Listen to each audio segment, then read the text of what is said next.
Bismillahirrahmanirrahim. Assalamualaikum warahmatullahi wabarakatuh. Ya, kita ketemu lagi teman-teman di video kita kali ini yang akan membahas tentang uji Kolmogorov-Smirnov untuk dua set sampel. Nah, di materi sebelumnya yaitu tentang teori dan praktikum menghitung manual dengan uji Kolmogorov-Smirnov yang ini ya, materinya ini, dan teman-teman bisa tonton videonya terlebih dahulu agar paham teorinya dan juga cara menghitung manualnya. Nah, dimana kita dapatkan untuk uji Kolmogorov-Smirnov dua populasi atau dua sampel ini, kita dapatkan hasil yang terakhir yaitu ini ya, jadi D maksimumnya yaitu sebesar 0,7 dan juga dia lebih besar dari L tabel yaitu 0,294, sehingga kesimpulannya kita dapat menolak H0 yang berarti terdapat perbedaan hasil antara tim yang diterapkan diskusi dengan tim yang tidak diterapkan diskusi. Nah, lalu bagaimana cara penghitungan D maksimum di sini dengan menggunakan aplikasi SPSS dan juga RStudio ya. Nah, bagaimana caranya? Yuk simak terus video ini sampai selesai.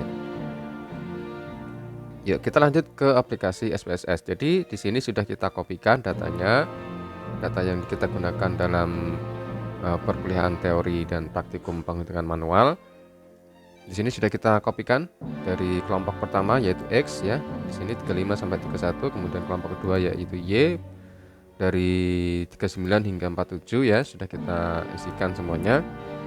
Nah, langkah selanjutnya yaitu membentuk variabel baru, di mana variabel baru ini kita namakan dengan XY, teman-teman. Kita ubah namanya di sini di variabel view, kemudian di sini kita namakan XY gitu ya. Jadi ini sebelumnya masih kosong, kita namakan XY, diketik XY gitu aja. Sedangkan untuk tipe, width, desimal dan seterusnya kita biarkan saja secara default. Lalu kita kopikan di sini data yang X ya. Ini seandainya kita hapus dulu deh ya, sampai sini juga kita hapus semuanya. Nah, ini seandainya kita baru saja mengcopy paste dari data praktikum ya, dari teori. Kita copy di sini, kita Ctrl C, lalu kita Ctrl V atau kita paste di sini. Lalu yang data selanjutnya yang kelompok Y kita copy juga, Ctrl V, Ctrl C, dan lanjutkan dengan Ctrl V di sini. Jadi kita copy di bawah dari nilai 31 ya. Angka 39 dan seterusnya sampai 47 kita kopikan di bawah angka 31. Nah, setelah itu kita bentuk variabel baru yaitu kode di sini. Di variabel view kita berikan nama di sini kode ya. Itu kita berikan nama kode, lalu kita isi dengan kode 1 untuk kelompok X ya. Jadi semua data yang dari kelompok X kita berikan kode 1. Kita berikan kode 1 semua hingga 31 berarti. Kemudian di angka 39 yaitu dari kelompok Y itu kita berikan kode 2 sampai data 47. Oke. Nah, setelah menjadi data seperti ini, kita lanjut ke menu analyze, kemudian non parametric test, kemudian legacy dialog, kemudian arahkan ke to independent sample gitu ya. Nah, maka kita pilih variabel gabungan dari X dan Y tadi, kita namakan XY ya tadi ya. Kita masukkan ke kotak tes variabel list dengan klik tanda panah kanan ini.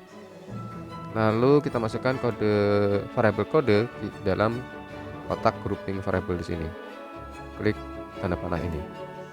Jangan lupa di sini klik define groups, isikan grup 1 dengan kode 1, kemudian isikan 2 untuk grup 2, kemudian continue. Jangan lupa di sini yang kita pilih adalah yang kita centang Kolmogorov-Smirnov set ya. Yang lainnya biarkan default. Oke. Setelah itu klik OK. Nah, inilah hasilnya dari uji Kolmogorov-Smirnov untuk dua set sampel, di mana kita peroleh most extreme differences-nya yaitu nilai absolutnya yaitu 0,7. Sehingga ini sama persis hasilnya ya dengan penghitungan manual yang sudah kita lakukan ini. sama persis ya, sehingga kesimpulannya akan sama. Nah, itu dia dengan aplikasi SPSS kita dapat menghitung nilai D maksimum. Selanjutnya kita akan melakukan penghitungan uji Kolmogorov-Smirnov untuk 2 sampel independen menggunakan aplikasi RStudio. Nah, ini sudah kita siapkan R-code-nya atau sintaksnya ya. Jadi data X dan Y tadi sudah kita input di sini, kita entry satu-satu ya. Di sini sampai Y di baris 26 kita eksekusi. Kemudian kita letakkan kursor kita di baris ke-27 untuk menjalankan atau mendefinisikan data kelompok Y. Nah, di sini kita tidak perlu menggabungkan menjadi satu variabel ya, yang gabungan seperti di SPSS tadi dan juga memberikan kode satu-satu. Ini nggak perlu kalau di R.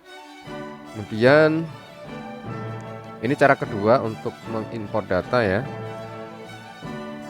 Sama seperti yang kita lakukan di video uji Kolmogorov-Smirnov untuk satu sampel. Ini cara yang lain untuk mengimport data jika kita nggak ingin mengentry satu-satu seperti ini.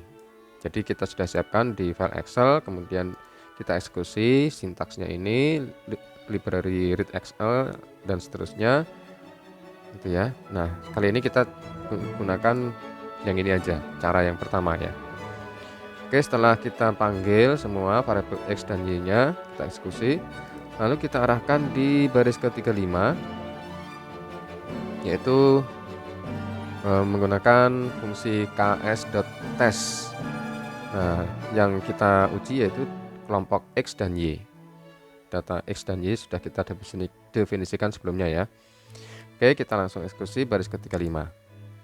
Nah, setelah itu untuk melihat hasilnya kita eksekusi baris ke-38, kita posisikan kursornya di baris 38, print ks test. Oke, ini dia teman-teman hasilnya. Jadi D-nya atau D statistiknya yaitu 0,7. Hasilnya sama persis ya teman-teman ya, dengan penghitungan manual dan juga dengan hasil dari SPSS sama persis, sehingga menghasilkan kesimpulan yang sama, yaitu apa tadi? Terdapat perbedaan hasil antara tim yang diterapkan diskusi dan tim yang tidak diterapkan diskusi. Oke, demikian video kita kali ini, pembahasan uji Kolmogorov-Smirnov untuk 2 set sampel yang saling independen. Terima kasih sudah menonton sampai selesai dan semoga video ini bermanfaat. Sampai jumpa di video-video kita berikutnya. Salam sehat dan salam literasi data. Assalamualaikum warahmatullahi wabarakatuh.